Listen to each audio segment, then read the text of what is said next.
গ্রামবাসীরা তার কাজে খুবই খুশি হয়ে যায় আর তাকে অনেক টাকা উপহার দেয়। এরপর সিন শিফট হয়ে দেখানো হয় যে সমস্ত ইঁদুর একটা ক্যানেলের পাশ দিয়ে অন্য পাশে পানি থেকে বেরিয়ে আসছে, আর গীতও দৌড়ে সেখানে গিয়ে ইঁদুরগুলোর কাছে চলে যায়। আর কিছু সময় পর একই জায়গাতে ক্যাট মরিসও এসে উপস্থিত হয়। এরা সবাই মিলে আসলে এই নাটকটা সাজিয়েছে টাকা উপার্জন করার জন্য।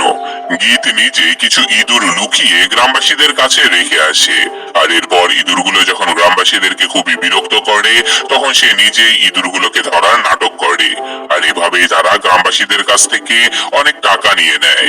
এক সময় একটা ইঁদুর সামনে এসে মরিসকে বলে যে আমরা আসলে ভুল কাজ করে চলেছি, আমাদের মানুষের সাথে এভাবে প্রতারণা করা উচিত নয়, তাই আমাদের একটা দ্বীপ খুঁজে বের করা উচিত যেখানে আমরা সবাই একসঙ্গে বসবাস করতে পারবো।